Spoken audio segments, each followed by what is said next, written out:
Whatsoever Elijah had done, we are supposed to do. And so I'm coming with one part of it, one pillar of it.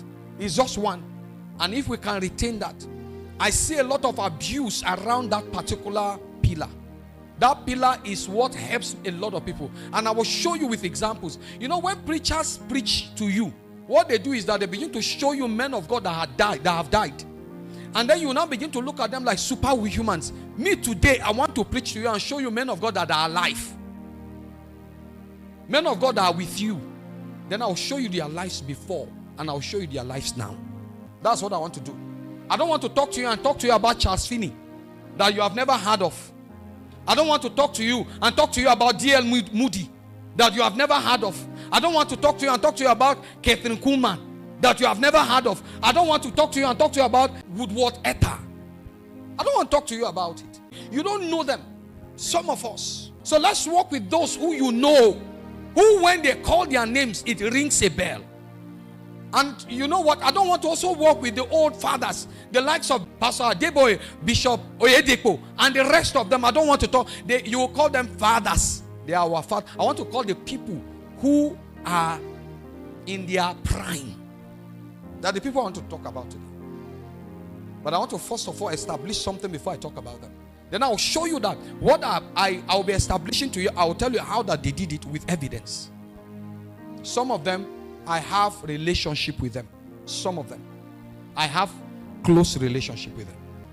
And that thing that I'm talking about is called fasting. When I was growing up, and thank God I have mommy here. Mommy has been born again for a very long time. She understands the thing. So if I am wrong, she's going to correct me. Mommy, I don't know if there was anything then. I want to fast from 6 to 6 and then I'll be taking water a little bit in the fasting. No, sir. Did you hear that? Mommy, what did you say, ma? No, sir. No. Mommy, I'm sure you have also been to the mountain for prayer. Firoro Mountain, Kujama Mountain, Kudenden. I'm sure you have seen people who have been staying on that mountain praying. Ma, can you tell us people you have asked or you have been told that they have been on the mountain and they are fasting? Like for how long have they been fasting and they've been staying on that mountain?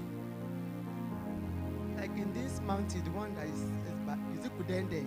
Yes, ma'am. There was a man there, 7 days. No water, no food, nothing. 7 days, no water, nothing. The only thing he was doing was what, ma'am? Praying, seeking God's face. That's all. Thank you very much, ma'am. Now, fasting is one of the pillars that has been bastardized. That today, people will tell you that you can fast from 12 midday. You can eat food, no problem. But once it's 12, you can fast. And fast to 6. And then you break. Meanwhile, you've eaten in the morning. And the reason is because there are implications that they are brought with medical related situations. They will tell you that when you stay, early morning food is very necessary for the body, most especially water. Well, if we have a medical student here, the person might also get angry that I am talking to people to kill them. But you see, when it comes to the standard of God, it cannot be changed. Because the doctor will tell you that early morning you need to wake up and the first thing you should do is to drink water. That is what keeps you healthy. And then your breakfast, you can miss your lunch, you can miss your dinner, but do not miss your breakfast. Don't you think that is an attack? That is an attack on this act of worship. Don't you think it's a strategy that the devil is orchestrating? Do you also realize that we now begin to hear a lot of news about ulcer? Even though you wake up in the morning to drink that water, even though you wake up in the morning to eat before you do anything, I think the average Nigerian is working with ulcer in them. And then you hear them say something like, "It's here." And so they religiously hold that because actually they themselves are not ready to break away from that.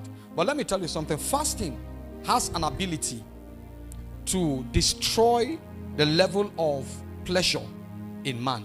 When you stay away from food, the impulses of flesh loses their ability to operate and also inspire your mind in carrying out certain things.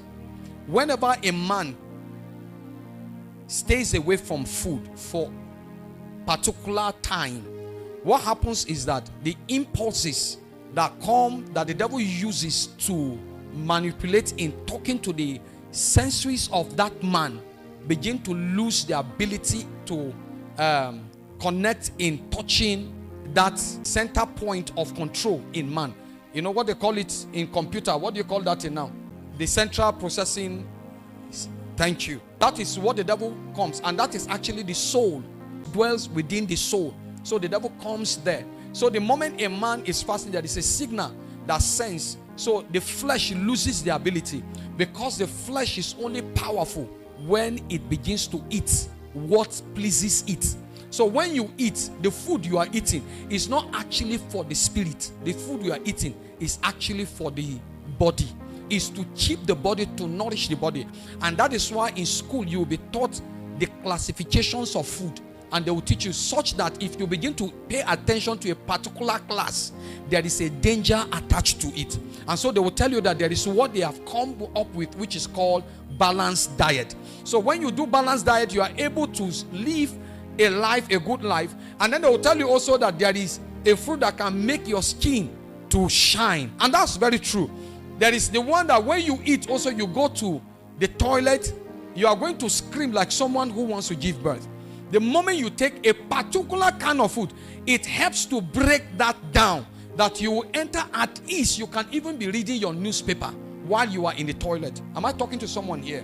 Now, these are different classes of food, and the aim is to actually nourish and strengthen the body. So the moment the body gains the advantage, what happens is that the body begins to work with the impulses within. Now, imagine that a man who does not have God in him, what he has fed himself with is the things of the world, worldliness. Whenever the impulses arise, what they do is that they repeat and play that which you have done to your mind and ask you to do again. It means that if you are not born again, you are prone to do more wickedness after you have eaten.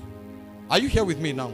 So the moment we stop eating, what happens is that we lose the ability to touch and to relate and interact with that sense that speaks to our minds and carrying out things. If someone masturbates, he can only masturbate when there is food, when the stomach is full. When the stomach is not full, there is no energy to masturbate. As a matter of fact, when the devil comes speaking to your mind, you will bind the devil. At that point, it's not making any sense. Listen, just like the way Pastor Isaac said the other day, which I'm not advising anybody to try it, that's very wrong. They can even play that kind of movie before you. If there is no food in your stomach, you are not going to feel anything. The reason is because the catalyst that influences the body and gives it the ability to react is not there. And it is called what? Food. So fasting has a level of control to tame that thing down and to help us to stay with God. So the aim of fasting is to deprive you of your pleasure. Now, when we speak of pleasure, what is now pleasure? Pleasure are those things that enables and gives excitement to your flesh, to your body. The Bible speaking, it says that he created man for his pleasure. It means that whenever God wants to take pleasure, what does he do? He comes to man. So whenever the flesh wants to take pleasure, what does it do? It needs the food. Are you here with me now?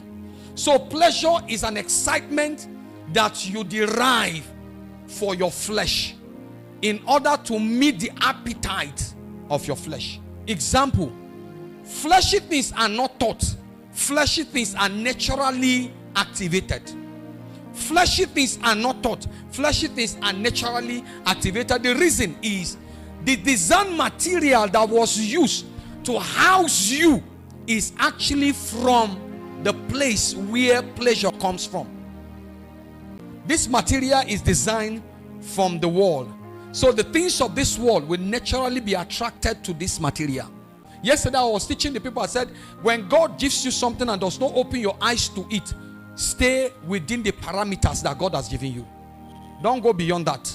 If you go beyond that, you will be doing things that God didn't ask you. Example, Adam and Eve, the Bible says that he put them in the garden and he said to them, do not touch this tree and don't eat out of the fruit. Now that is something God gave them, and close their eyes from there. Within the parameter of this place, don't go close. But when the devil saw it, what did he do? He brought them there and opened their eyes to it, and then inspired them into eating it. And they ate. So I heard that now you can play game and get paid. So the devil began to take advantage of those moments, and is bringing it before people, gluing people. Now they are paying people, so I need you to stay there. So it has become the jobs that people are carrying out. It has become something that even when you talk, they'll say, at least they are paying me. But you see, there is a damage that this thing is doing to everyone. I mean, to people who are behind that thing, because there is a spirit behind that. There is a spirit that is controlling that. That spirit is the spirit of this world.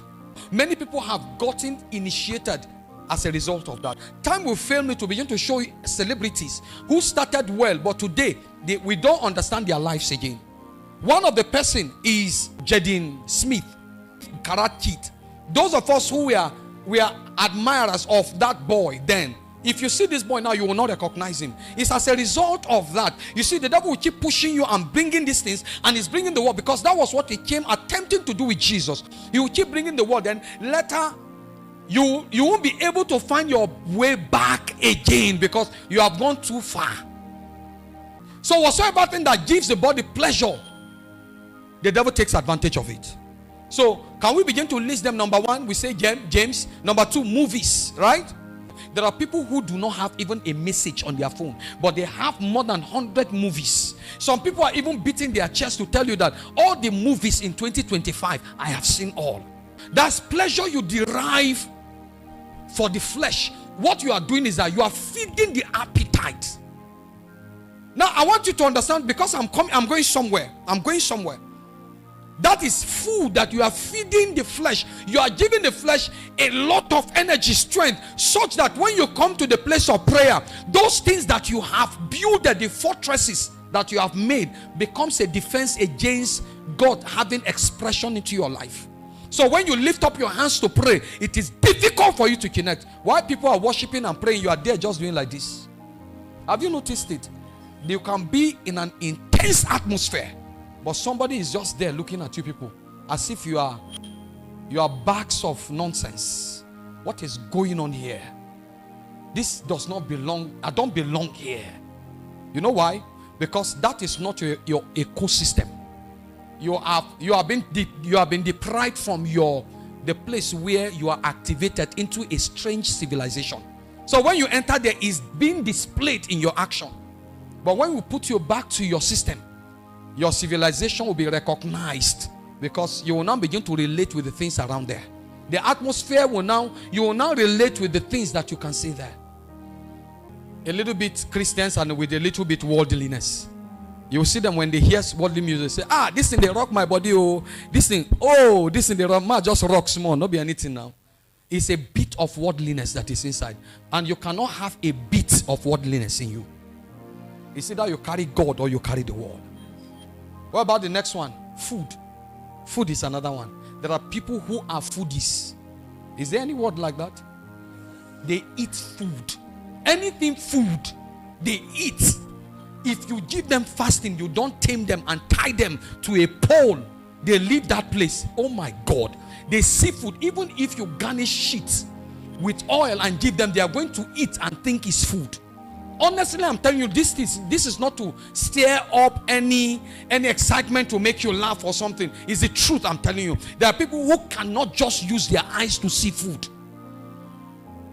They can't resist food in their lives. They can't. If they go out with you, the next thing they will tell you, no food. As they enter your house, so somebody will come to your house, no food. Everything about them is food and food and food. There are some people, their own is to gossip. Do you know somebody can gossip and forget he needs to eat?